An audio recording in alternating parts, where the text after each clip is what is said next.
Continuing here with transmission modes, and let's first take a look at contact transmission. So you could, if you're in direct contact with somebody, so direct contact transmission requires close association between the infected and a susceptible host. For example, tuberculosis requires direct contact with somebody that has the tuberculosis. Active tuberculosis, that is. Indirect contact transmission that spreads to a host by a non-living object called a fomite. So that would mean that, I don't know, let's say a fly lands on some poop and there was some pathogen on there, and next thing you know, it's landing on your sandwich, and the feet of the fly, they still had the pathogen on it. Now it spreads it to your sandwich, and then you're eating the sandwich, and so then that would be indirect contact transmission. I didn't mean to gross you out, by the way, but it's sometimes when you picture that, it's not so nice. Droplet transmission, that's obviously with COVID-19. That would be transmission via airborne droplets less than 1 meter. Currently, the recommendation is to stay away, social distancing, that's nowadays called, 2 meters. 6 feet is the recommendation. 1 meter, it would be calling it too close, because you really don't want to take a chance. So 2 meters is a safe distance. Even if somebody is sneezing, the droplets should not be able to travel more than 2 meters. So most of the droplets, they would make it past 1 meter, but there's still some that could escape. So here are some examples, examples for each mode of transmission. So here would be a direct contact transmission, hugging somebody, and then here an example of direct contact through the use of gloves, masks, and face shields. So that would be also direct contact transmission. Then here's indirect contact transmission via thermometer or just tissues right here. Also door handles where somebody touched it and then you touch it, or you're sharing a glass of water here, and here, this is gross, droplet transmission, visualizing the droplets that are coming out of your respiratory tract when you're sneezing. And this is what it looks like when somebody's sneezing. Now, if you're within 6 feet of that person, you can see how you could easily catch something like this. And most of the droplets will not make it past 1 meter, but 2 meters is definitely a safe distance. Let's take a look at vehicle transmission. That means we have an inanimate reservoir, so it could be water, food, or airborne. And of course, neither one of them is alive, so inanimate reservoir. And here what we have, vehicle transmission, contaminated water, that's a good vehicle to transmit something. Also air, here this guy is blowing some dust up, and there could be some pathogens mixed in here with the dust, and somebody's inhaling that. Or here food, especially if you're mixing like meat with, let's say, vegetables. Let's say here you have some poultry, you're cutting this first, and then this is destined for the frying pan, but next thing you're gonna cut some lettuce head on the same cutting board, or this just previously was the meat on it, and then the food could be transmitting something. In other words, whatever pathogens it could have been on here on the meat, since you're cooking the meat, it's not going to be a problem there. But if you were then chopping lettuce and you're eating the lettuce raw, then that could be a mode of transmission. Vectors. These are different vectors from the ones that we talked about in biotechnology, like plasmids or virus vectors, but the principle is actually the same. So you're transmitting something. In this case, it's not DNA necessarily, but it's a pathogen.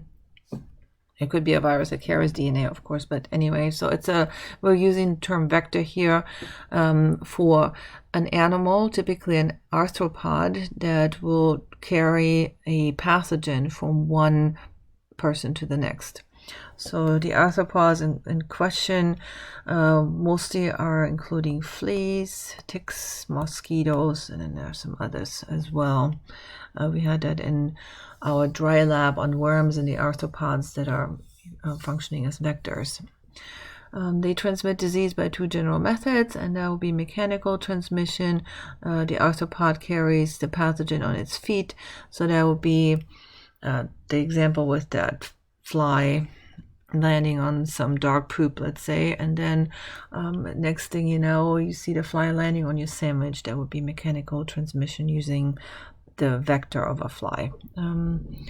The biological transmission would be that the pathogen reproduces in the vector, and then the arthropod bites you, or also the feces of the arthropod could transmit it. That was the case of the kissing bug that lands on your mouth, let's say, and it's feeding some blood from you. It's biting you and sucking some blood.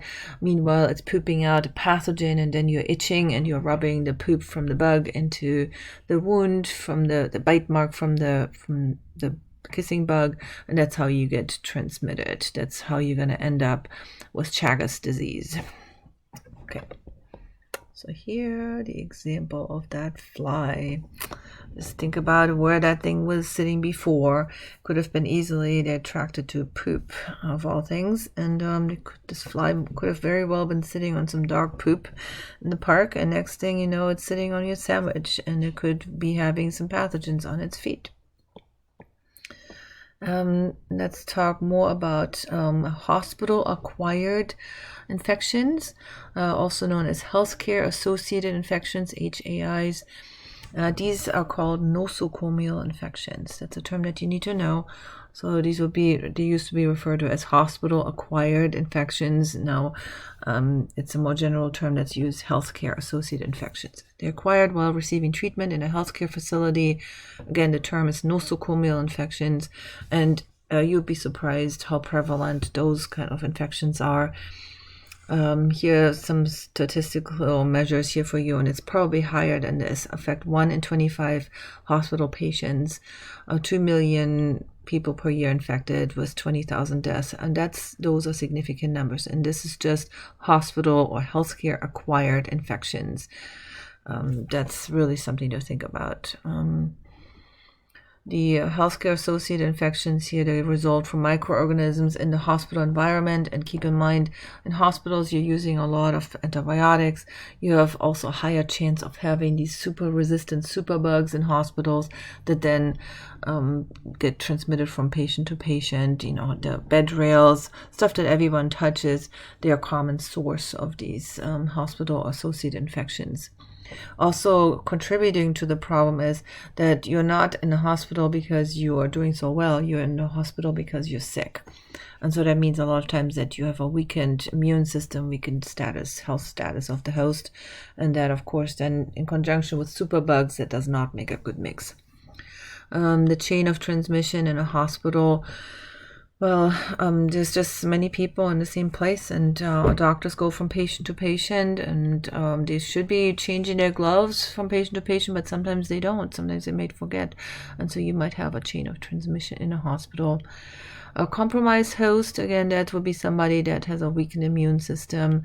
The resistance to infection is impaired by a disease that they have, or therapy that they're going through, like cancer chemotherapy, makes you really susceptible to other infections, or burns also weaken your immune system, of course.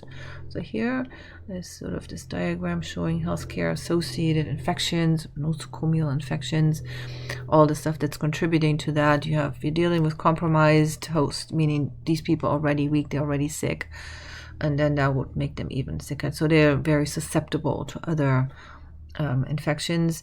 Then you have a chain of transmission because you have many people that are nurses and doctors. They go from patient to patient, and they could be carrying pathogens from one person to the next.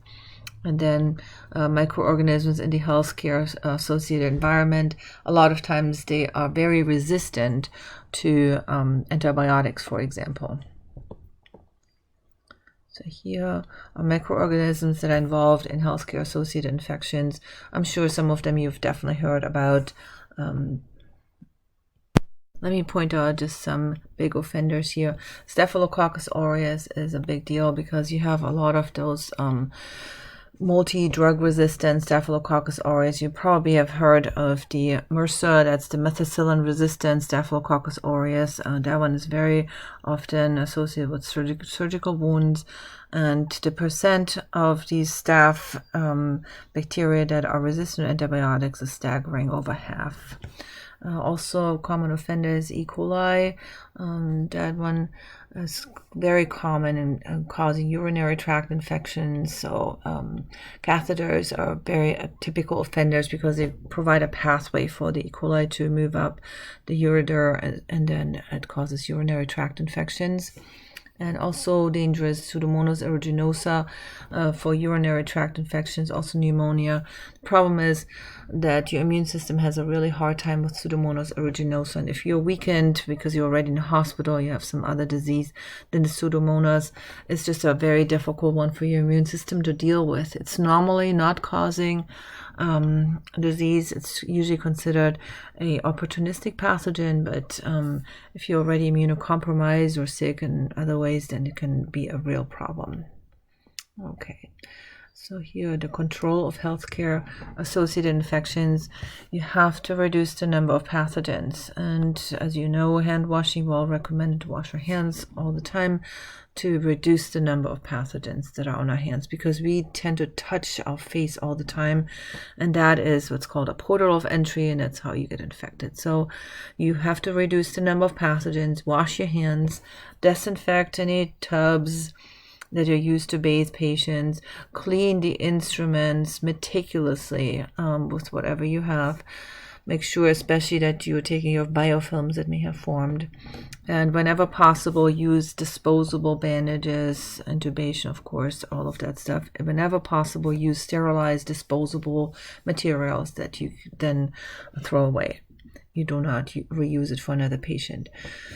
Most hospitals also have infection control committees that are reviewing protocols. Okay, so now emerging infectious diseases. How timely. So these are diseases that are new, increasing in incidence or showing a potential increase in the near future, and we are right in the midst of it. COVID-19, the pandemic that put us all at home, and that's why you're listening to this lecture online. So that's definitely an emerging infectious disease. A lot of them are zoonotic. Have you heard of it? So zoonotic, that means they come from animals, such as bats. They have a viral origin, such as COVID-19, and are likely to be vector-borne, which that turns out to be not true for COVID-19, but definitely it's a virus. It's zoonotic. That means it jumped from animals to humans. And there were some other potential pandemics on the horizon. Some of them were actually vector-borne, so that means they were transmitted by mosquitoes. Sometimes due to the climate change, certain species of mosquitoes that transmit certain diseases, they then migrate to new areas, different areas, and that could be presenting a problem for emerging infectious diseases. But right now, obviously, we're dealing with COVID-19. So let's take a look at some of the contributing factors for emerging infectious diseases. And by the way, if you think that once COVID-19 is done, will be forever cleared and will never have to deal with another pandemic, you are most likely wrong. I've been teaching microbiology for 20 years, and I've been talking for 20 years about pandemics on the horizon and how that is a likely scenario to happen. It has happened now, and it is likely to happen again. So here are some contributing factors for emerging infectious diseases. Genetic recombination. That's what we see all the time with viruses. So here the avian influenza is cited here as H5N1. These flu viruses, whether swine flu, avian flu, coronaviruses, they all mutate. And there are lots of coronaviruses out there. They don't cause big problems, but this particular one is a new one, the novel coronavirus, and it does cause big problems, and it has killed a lot of people already. E. coli. Here is a different version of E. coli. That's the 0157 version, and this one has found a new mechanism of pathogenicity. That means it makes you sick much more so than regular E. coli. It will break through your intestinal walls, it causes bloody diarrhea, and it can be deadly. That would be E. coli 0157. Also, there could be the evolution of new strains when it comes to bacteria. So